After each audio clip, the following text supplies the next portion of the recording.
Hello everyone, Mr. B here, and we are back to learning more in Chapter 4. And today, what we're going to be learning about is sleep and dreaming. Or for this video, or the sake of this video, we're going to be focusing more on sleep and just what it is, how it works, and when it doesn't work. So we're going to be explaining how the sleep-wake cycle works and how it's regulated. We're going to look at the characteristics of each stage of sleep and the brainwave patterns associated with each stage. We got a special guest to talk about that. And then we're going to talk about why we sleep and just why it's so important and the different theories about that. But let's get right into it. And so the very first thing is that sleep-wake cycle, which you have probably heard of before, and it is known as your circadian rhythm. And so circa, if we break this down, circa means about or around, and dian means a day. So your circadian rhythm is about a day long, so 24 hours. And essentially what your circadian rhythm is it's these fluctuations that your body naturally goes through every roughly 24 hours, where you have your high points, where you have the most energy, the most function, the most movement, behavior, all of that, and then the low points, so when you are relaxing, digesting, sleeping, all of that. So long story short, what your circadian rhythm does is it tells you when you should be awake and when you should be asleep.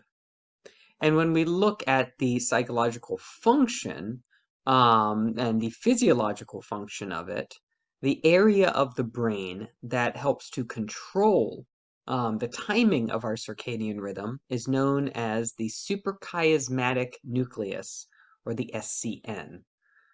So this is just a very small part. It's in the brain's hypothalamus, and essentially its job is controlling the timing of your circadian rhythm.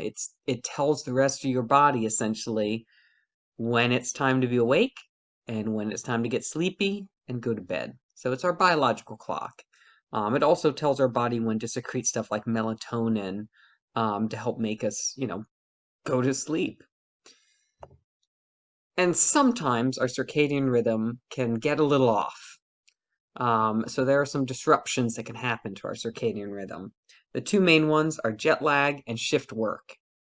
Jet lag being when you travel to a different time zone. Because what's happening is your brain, your suprachiasmatic nucleus, is saying, oh, it's, 9, 10 o'clock at night. It's time to go to bed.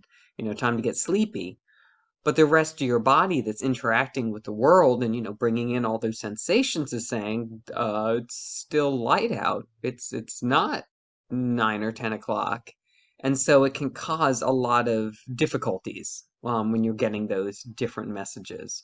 And then the other thing that has the same kind of effect is shift work, which means that you have a shift in when you're working, like what time you work. So if you regularly work from 9 to 5 every day and then all of a sudden take on a night shift, that's going to disrupt your circadian rhythm because, again, your body gets used to, okay, 9 to 5 is when I work, it's when I am at my all-time high, and then after that is when I'm at the lows and it's time to sleep. So if you suddenly switch what time you work, or you have a work schedule that's all over the place, your suprachiasmatic nucleus is going to be confused. It's not going to know when to be tired or when not to be tired. Another thing just to add to this is individuals that like to sleep in on the weekends. This is why a lot of people have difficulty on Mondays, because their suprachiasmatic nucleus kind of reset the biological clock and said, oh, great, we can sleep in now. So now we don't have to get sleepier until later because we're going to sleep for longer. But then all of a sudden Monday comes along and you have to get up early and it's not fun. But things like this, and disruptions in our circadian rhythm cause sleep difficulties and then also reduced alertness during periods of wakefulness, because sometimes your suprachiasmatic nucleus is telling the rest of your body it's time to be sleepy, time to get that melatonin, and it's not always the most appropriate time. All right, and then before I turn this over to our special guest to talk about the stages of sleep, I'm just going to talk very, very briefly about the two main types of the different stages of sleep. So you have your NREM, which stands for non-rapid eyelid movement. And this will make more sense when we look at the next kind of category of sleep. And this is when our body pretty much is at its lowest point. And I don't mean that in like a negative way, I just mean that in an activity way. So we have slow, regular respiration and heart rate. This is when our heart rate goes down, our breathing rate goes down, our body temperature goes down, our blood pressure goes down, we're barely moving, and then also our brain activity is much slower. And NREM actually has 4 different stages in it. You have stage 1, stage 2, stage 3, and stage 4, which you are about to learn a lot more about. But then the other type of sleep, which is very unique and different from the other ones, is what we call REM, which is rapid eyelid movement. So now that NREM kind of makes a little bit more sense, because NREM, non-rapid eyelid movement, REM, rapid eyelid movement. And obviously, in this stage of sleep, if you see someone that is in this, you'll see that their eyes are kind of frantically moving back and forth as they're sleeping, underneath their eyelids, obviously. This is when your body paralyzes itself. And this is mainly because you also see that this is where most dreaming occurs. So about 90% of dreaming, and the more vivid dreams, happen in REM. And so to make sure that we don't act out those dreams, our body actually paralyzes our large muscles. Obviously, things like our heart and stuff don't get paralyzed, so, we continue to function. We also see that we have fast and irregular heart and respiration rates and an increase in brainwave activity. And there will be more information about this very soon when we talk about kind of more specifically what happens in this stage of sleep, because REM is its own stage. Non-REM has stages 1, 2, 3, and 4. REM kind of on its own. But to talk in more detail about those stages, we are going to turn this over to the very special guest, myself. Sorry. I like to consider myself to be a special guest. So without further ado, Mr. B. Thank you, Mr. B. Now, to talk about the stages of sleep, what better way than with an actual stage? Or more importantly, the steps of this stage. So, to talk about the different stages of sleep, of course, what we have to start with is when you're awake. And when you're awake, what we see, like fully awake and aware, is your brain waves are showing beta waves. So these are kind of these regular waves. I'll be showing you a picture right after this. And so beta waves, fully awake, fully focused. This is what we would call, again, that full awareness, fully awake on the stage because we're awake. Then, if we're feeling relaxed, you're kind of daydreaming, a little bit like that, not much is going on. We kind of go into a restful wakefulness. So you're still awake, but you're really relaxed. And the only difference that we see is when you're awake, we have beta waves when we look at our brain waves. When we're relaxed, they switch to alpha waves. So we're still awake, we're kind of relaxed. Our attention isn't as good as it should be. As we relax more and more, we start to go in to sleep. So we descend into the first stage of sleep. Now with the first stage of sleep, what we see is the brain waves are kind of a little abnormal. They're getting a little bit longer, still alpha waves.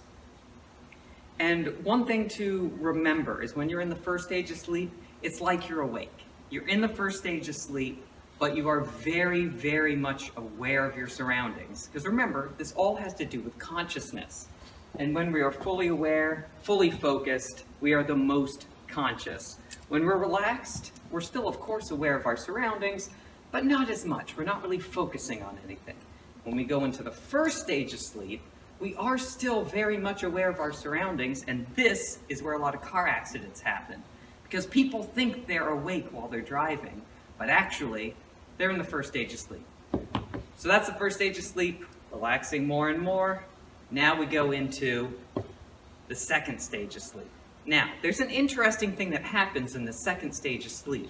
And there's this phenomenon known as K-complexes and sleep spindles.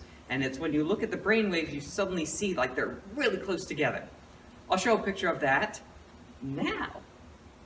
So those are sleep spindles, and then if you see the kind of big wave, that's a K complex. So this happens in the second stage of sleep, and the way that I remember it, especially for sleep spindles, is sleep spindles second stage. All starts with S. It's important to remember that. And so now we're in the second stage of sleep. Relax even more. We're less aware of our surroundings.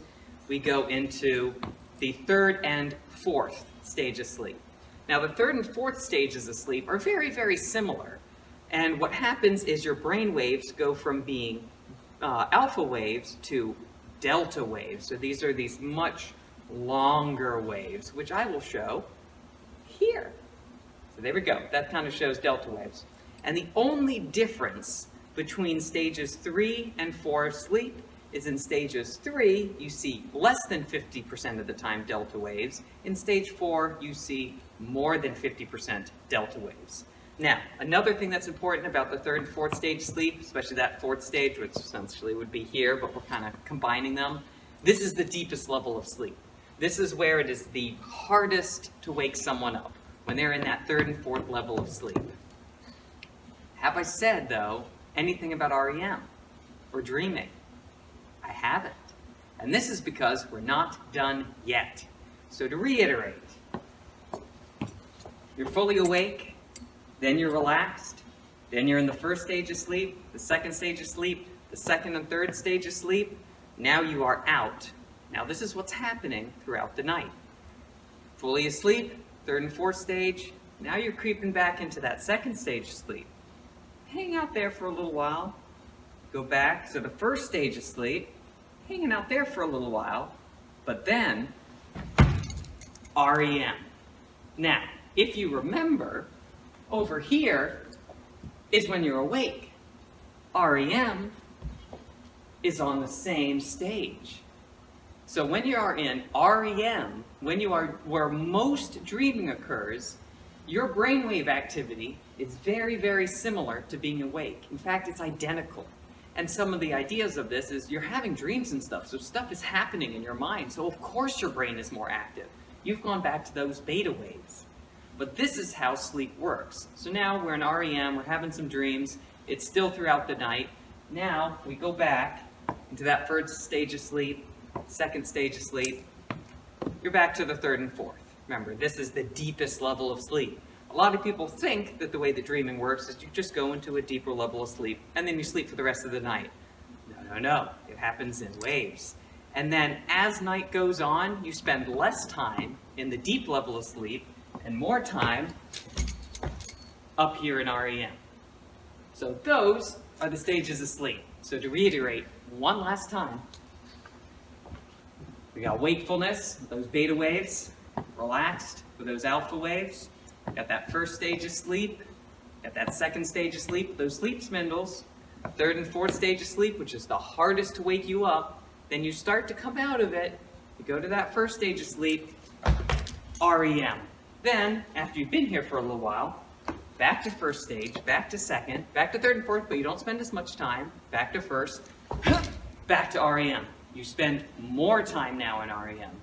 And then, back to first stage, maybe dip your toe in second, back to REM. And throughout the night, you spend more and more time in REM sleep, where most dreaming occurs, and less time in that third and fourth, in those deeper levels of sleep. And that is the stages of sleep. Back to you, Mr. B. Thank you, Mr. B. So hopefully that was a kind of fun representation to help show the stages of sleep. But the very last thing that I wanted to talk about, because again, as always, I try my best not to make these videos too long, is we need to look at, like, now that we understand, like, all these different stages of sleep and, these different things that are happening in the different stages, why do we sleep overall? And to answer this question kind of broadly, we still don't know for sure why we sleep. We know it's important. We know that we have to do it. We know that without it, bad stuff happens. But we're still not exactly sure why it's so important. But luckily, we have some theories. So, the very first theory is that it's a protective function. And so it is keeping the organism away from harm. Because when someone is sleeping, they're not, out and about. And again, this kind of goes to more back when we were hunters and gatherers. We're not out and about where the predators are, the lions and tigers and bears, oh my. Instead, we're sleeping in our caves. So there's a far lesser chance of predators coming and finding us. So that's one of the theories, is just to protect us.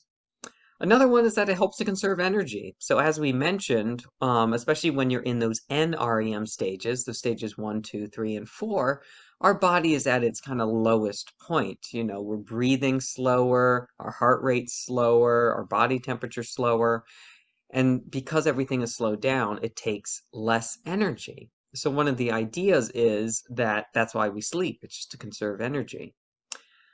Another theory is that it restores us. And so, if you've ever gone a day without sleeping, um, you don't feel very good. You don't feel very fresh the next day. So one of the ideas is that our brain needs a break. Like it's amazing all of the things that our brain does, which we are going to be learning throughout this entire semester. And so the idea is that the reason why we sleep is it's to just give the brain a chance to restore itself, and not to have to do as much. And then finally, the last theory is that it consolidates newly formed memories. And we're going to learn a little more about this when we get into the chapter of memory. But essentially, what this means is while we're sleeping, our brain is going through kind of all of the stuff that we learned today, all of the experiences that we had, and it's saying, okay, this is important. Oh, that's not important. This needs to go to long-term memory. Let's put that there. So it's going through all those memories, figuring out what's important to hold on to and what isn't. But again, we'll learn more about that when we talk about memory in more detail in the later chapter. But that is it for today. Tomorrow we'll be learning more about dreaming, and then sleep disorders. But hopefully that was a fun way of learning about the different stages of sleep, kind of the different categories of sleep, why we sleep, and what helps to maintain and regulate our sleep. So I will see you guys tomorrow.